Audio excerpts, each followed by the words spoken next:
السلام علیکم ورحمۃ اللہ وبرکاتہ۔ الحمد للہ رب العالمین والصلاة والسلام علی سید المرسلین، اما بعد فاعوذ باللہ من الشیطان الرجیم، بسم اللہ الرحمن الرحیم۔ برادران عزیز و معزز خواتین، آج کی اس نشست میں سورۃ الانبیاء کی آیت نمبر 8 سے آیت نمبر 15 تک تمام آیات کا ترجمہ و تفسیر پیش کرنے کی سعادت حاصل کی جائے گی۔ وما جعلناهم جسدا لا يأكلون الطعام وما كانوا خالدين ثم صدقناهم الوعد فأنجيناهم ومن نشاء وأهلكنا المسرفين لقد أنزلنا إليكم كتابا فيه ذكركم أفلا تعقلون وكم قصمنا من قرية كانت ظالمة وأنشأنا بعدها قوما آخرين فلما أحسوا بأسنا إذا هم منها يركضون لا تركضوا وارجعوا إلى ما أترفتم فيه ومساكنكم لعلكم تسألون قالوا يا ويلنا إنا كنا ظالمين فما زالت تلك دعواهم حتى جعلناهم حصيدا خامدين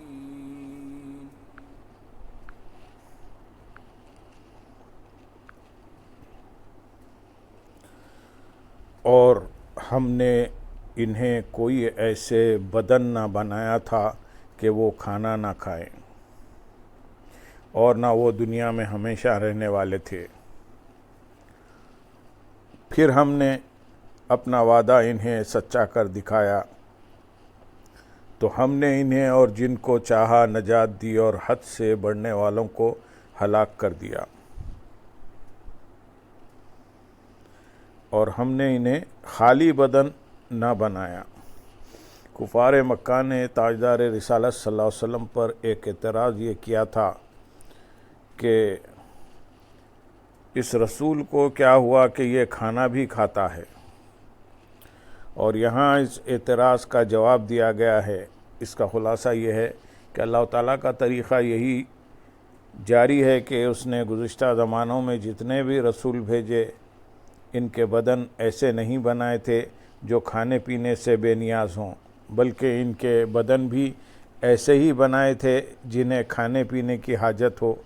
یوں ہی وہ دنیا میں ہمیشہ رہنے والے نہ تھے، بلکہ عمر پوری ہو جانے کے بعد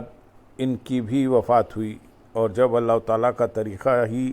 یہی ہے تو کفار مکہ رسول کریم صلی اللہ علیہ وسلم کے کھانے پینے پر اعتراض کرنا محض بیجا اور فضول ہے۔ پھر ہم نے اپنا وعدہ انہیں سچا کر دکھایا۔ ارشاد فرمایا کہ ہم نے انبیاء اکرام علیہ الصلوۃ کی طرف جو وحی کرنی تھی وہ وحی کی۔ پھر ہم نے انبیاء اکرام علیہ الصلوۃ کو نجات دینے اور ان کے دشمنوں کو ہلاک کرنے کا اپنا وعدہ سچا کر دکھایا، تو ہم نے انہیں اور ان کی تصدیق کرنے والے مومنوں کو نجات دی، اور انبیاء اکرام علیہ السلام کی تکذیب کر کے حد سے بڑھنے والوں کو ہلاک کر دیا۔ آیت نمبر 10 میں ارشاد ہے، بے شک ہم نے تمہاری طرف ایک کتاب نازل فرمائی جس میں تمہارا چرچا ہے، تو کیا تمہیں عقل نہیں؟ ارشاد فرمایا کہ اے قریش کے گروہ، ہم نے تمہاری طرف ایک عظیم الشان کتاب نازل فرمائی جس میں تمہارا شرف اور تمہاری عزت ہے، کیونکہ وہ تمہاری زبان اور تمہاری لغت کے مطابق ہے، تو تم اس کتاب سے کیسے منہ پھیر سکتے ہو؟ حالانکہ غیرت اور عقل کا تقاضا یہ ہے کہ تم اس کتاب کی اور اس نبی کی تعظیم کرو جو اسے لے کر آئے ہیں، اور اس پر سب سے پہلے ایمان لانے والے ہو جاؤ۔ کیا تم جاہل ہو اور تمہیں عقل نہیں کہ ایمان لا کر اس عزت و کرامت اور سعادت کو حاصل کرو؟ اس آیت میں مذکور لفظ فیہ ذکر کم کے مفسرین نے اور معنی بھی بیان کیے ہیں، جیسے ایک معنی یہ ہے کہ اس میں تمہارے لیے نصیحت ہے، اور ایک معنی یہ ہے کہ اس میں تمہارے دینی اور دنیاوی امور اور حاجات کا بیان ہے۔ اس آیت سے معلوم ہوا کہ قرآن کریم پر ایمان لانا اور اس کے احکامات و تعلیمات پر عمل کرنا عزت و شہرت کا باعث ہے، اور تاریخ اس بات پر گواہ ہے۔ جب تک مسلمانوں نے قرآن مجید کے دامن کو مضبوطی سے تھامے رکھا اور اس کی ہدایت و احکامات پر کامل طریقے سے عمل کیا، تب تک وہ شہرت، وہ ناموری اور عزت و کرامت کی بلندیوں پر فائز رہے، اور ہر میدان میں کفار پر غلبہ و نصرت اور کامیابی حاصل کرتے رہے۔ اور جب سے مسلمان قرآن عظیم کی تعلیمات پر عمل سے دور ہونا شروع ہوئے، تب سے ان کی عزت، شہرت، ناموری اور دبدبہ ختم ہونا شروع ہو گیا، اور رفتہ رفتہ کفار مسلمانوں پر غالب ہونا شروع ہو گئے۔ اور اب مسلمانوں کا حال یہ ہو گیا ہے کہ جہاں بن پڑا وہاں کفار مسلمانوں کی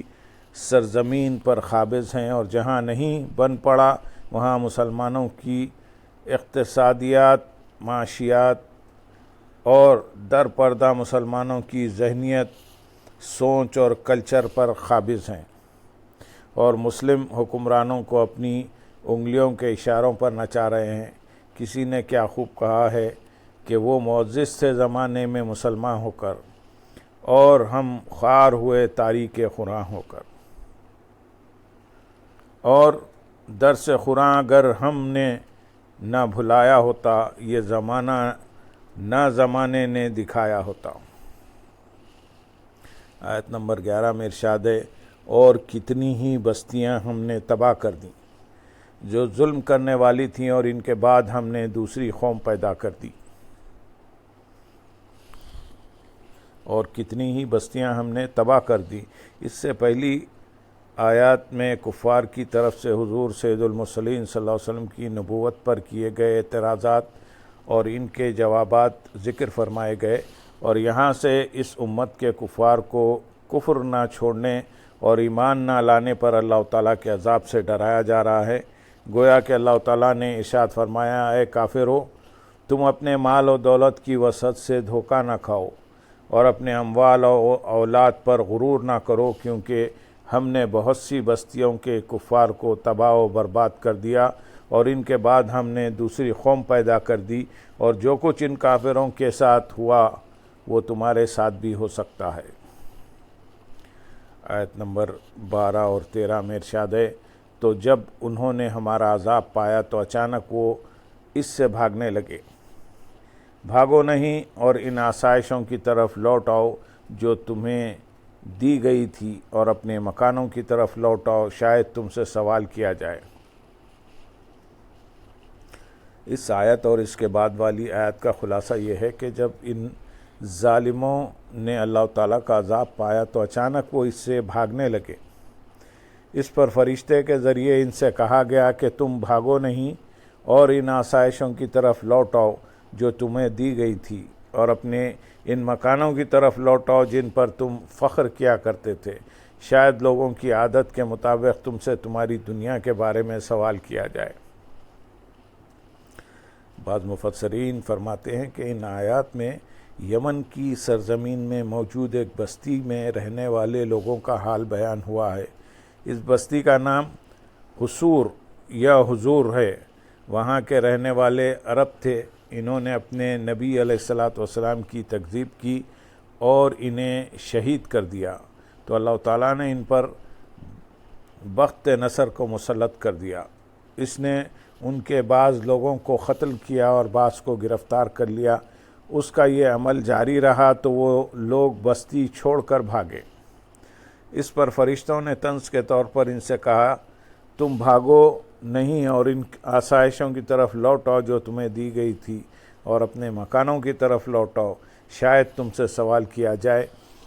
کہ تم پر کیا گزری اور تمہارے مال و دولت کا کیا ہوا، تو تم دریافت کرنے والے کو اپنے علم اور مشاہدے سے جواب دے سکو۔ آیت نمبر 14 اور 15 میں ارشاد ہے، انہوں نے کہا، ہائے ہماری بربادی، بے شک ہم ظالم تھے، تو یہی ان کی چیخ و پکار رہی یہاں تک کہ ہم نے انہیں کٹے ہوئے بجھے ہوئے کر دیا۔ جب وہ بھاگ کر نجات پانے سے مایوس ہو گئے اور انہیں عذاب نازل ہونے کا یقین ہو گیا تو انہوں نے کہا، ہائے ہماری بربادی، بے شک ہم ظالم تھے۔ یہ ان کی طرف سے اپنے گناہ کا اعتراف اور اس پر ندامت کا اظہار تھا، لیکن چونکہ عذاب دیکھنے کے بعد انہوں نے گناہ کا اقرار کیا اور اس پر نادم ہوئے، اس لیے یہ اعتراف انہیں کام نہ آیا، تو یہی ان کی چیخ و پکار رہی۔ ارشاد فرمایا کہ ان کی یہی چیخ و پکار رہی کہ ہائے ہماری بربادی، ہم ظالم تھے، یہاں تک کہ ہم نے انہیں کھیت کی طرح کٹے ہوئے کر دیا کہ تلواروں سے ان کے ٹکڑے ٹکڑے کر دیے گئے اور وہ بجھی ہوئی آگ کی طرح ہو گئے۔ اس سے معلوم ہوا کہ عذاب آ جانے پر توبہ اور اپنے جرم کا اقرار کرنا بے فائدہ ہے۔ جیسے پھل وہی درخت دیتا ہے جو وقت پر بویا جائے اور بے وقت کی بوئی ہوئی کھیتی پھل نہیں دیتی، اسی طرح توبہ وہی فائدہ مند ہے جو عذاب آنے سے پہلے کی جائے، اور جو توبہ بے وقت کی جائے وہ عذاب دور نہیں کرتی۔ اللہم صلی علی سیدنا محمد وعلی آل سیدنا محمد وبارک وسلم، وآخر دعوانا ان الحمد للہ رب العالمین۔ سبحان